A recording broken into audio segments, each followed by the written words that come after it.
Maintenant, c'est vrai que le PS a pu reculer sur les ABC de l'égalité, mais c'est aussi vrai, je crois vraiment, on pourra discuter avec des gens qui ont des responsabilités dans l'éducation en Seine-Saint-Denis, que les ABC de l'égalité en Seine-Saint-Denis a toujours été très très apprécié, l'Alliance a été engagée dans les milieux populaires, et je crois, alors je vais être encore plus brutal, je crois qu'il y a un certain nombre de mairies qui ont basculé à droite, entre autres à cause de ça. Je peux en citer une particulièrement, c'est le Blanc-Ménil. Ça s'est joué à 200 voix, ces 200 voix, à mon avis, ils ont peut-être à voir avec ça. Moi, je crois qu'un gouvernement qui casse les droits des travailleurs, et donc d'abord des femmes, parce que les premières victimes des politiques anti-travailleurs, ce sont les femmes, on sera d'accord, un gouvernement qui fait ça, et qui en même temps a comme seul crédit à gauche de faire quelques mois de la baisse d'égalité avec le ministère de l'égalité des femmes, quand il existait avant, parce qu'il n'y a plus ce terme maintenant, avec Laurence Rossignol, ça et le mariage pour tous. Pour beaucoup de catégories, je pense que ça n'a pas été apprécié dans les catégories populaires. Et je le dis franchement, ça ne veut pas lui dire que c'est pas bien d'avoir fait le mariage pour tous, c'est tout ça que je dis.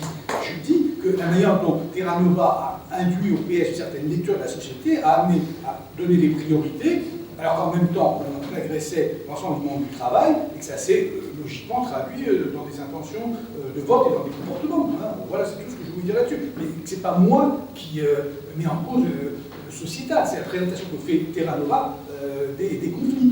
Hein, voilà. Poser en conclusion la piste éventuelle du système d'enseignement et de potentielle réforme qui pourrait produire des effets de long terme. Une des possibilités, évidemment, c'est de revenir sur la socio-histoire de ce qu'est cette institution qu'on appelle l'électorat. Et peut-être, au-delà de ça, parce que c'est pour plus tard, parce qu'on n'a pas les moyens pour l'instant de faire ces réformes, peut-être rappeler ici quand même que le vote reste aujourd'hui, même si beaucoup d'entre vous sont sans doute attachés à la démocratie et au droit de vote, un instrument de domination, il faut quand même le rappeler. Historiquement, et ça me semble être quelque chose qu'il ne faut pas oublier, même si on apprécie le vote, qu'on veut se battre pour le défendre, la légitimité légale rationnelle de l'État passe par différents mécanismes d'évolution du pouvoir, et le vote est son principal vecteur de légitimation depuis bientôt 200 ans, 150 ans, c'est quelque chose d'important à rappeler, je pense, dans l'univers militant. J'ai une autre remarque en fait qui est liée, qui est revenue, qui est transversale à différentes de vos interventions, et qui prend au point de départ ce que vous disiez, madame, sur le côté c'est banal ce que vous dites finalement. Moi je veux rappeler tout ce qu'on essaie de présenter, je ne suis pas le seul ici, puis je vais présenter d'autres travaux. C'est pas si banal que ça dans le milieu scientifique, me semble-t-il. C'est même plutôt hétérodoxe, c'est-à-dire vrai. Et par ailleurs, la vraie question, je pense que si c'est banal par rapport à votre expérience à vous de militant, ce qu'il faudrait c'est de se demander du point de vue des pratiques militantes ce qu'on peut faire pour lutter contre ces formes de vote qu'on a du mal parfois à comprendre. Et ça m'amène sur la question en fait, vous avez également mis en avant, qui est la question des filles. Je vous ai parlé de deux garçons. On avait des filles dans notre corpus d'enquêtés, j'en ai pas parlé ici parce que c'est éloigné de la thématique du FL, qui était très hostile. Et c'est revenu dans d'autres interventions, c'est de Willy, la question du genre finalement. Je pense que, bon, en sociologue, on sera pour la prise en compte effectivement des variables de sexe ou de genre, des rapports sociaux de sexe, comment on peut construire tout ça, c'est compliqué. Mais derrière cette question des filles, du genre, la question des mouvements féministes que vous évoquiez, il me semble qu'il y a une potentielle concurrence entre les propriétés ou les variables qui seraient pertinentes pour expliquer les comportements qui soient politiques ou pas. Et je pense qu'il ne faut pas isoler ces propriétés de sexe ou de genre des enjeux de positionnement sociaux, des ressources culturelles, économiques, etc.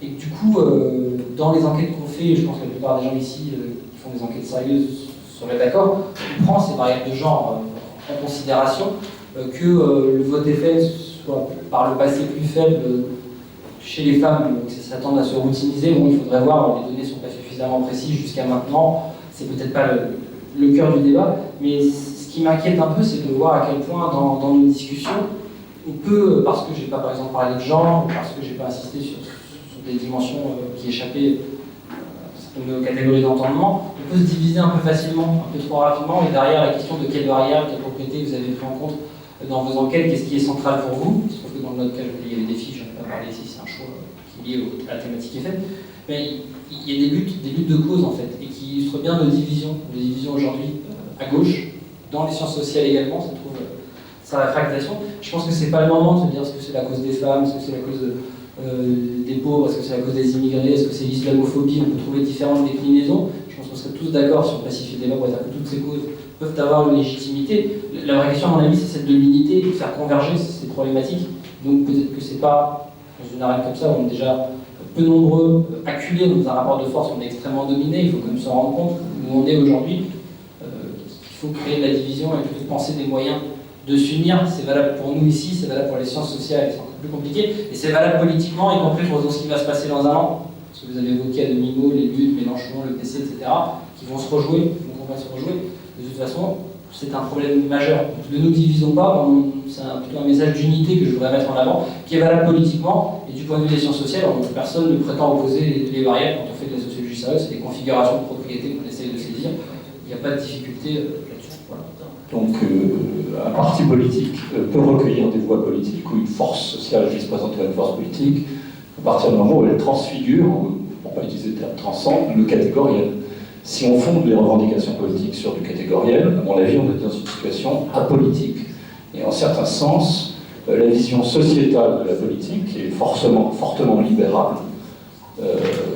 elle est en quelque sorte apolitique. Et pourquoi le vote politique n'est pas catégoriel? Parce qu'il ne repose pas sur des intérêts économiques précis, nécessairement conscients ou élaborés comme tels.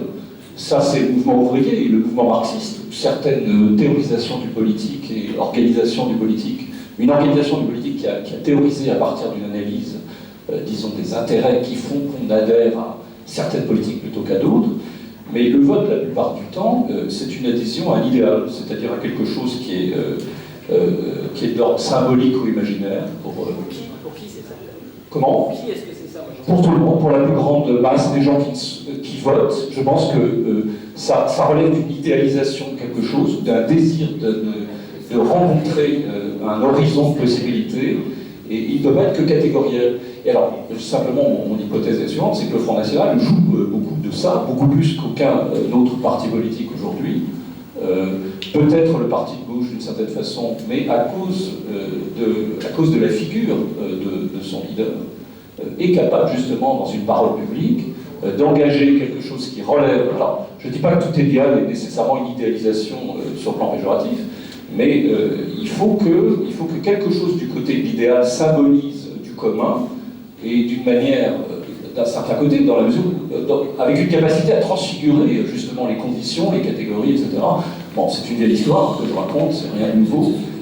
Et de ce point de vue-là, juste une remarque, moi je crois qu'il y a une très grande maladresse à considérer par exemple que toutes les causes catégorielles peuvent se confondre. Par exemple, je ne crois pas que le mouvement des femmes ait quelque chose à voir sur le plan politique et social avec le mouvement des minorités sexuelles. Les femmes ne sont pas une minorité sexuelle.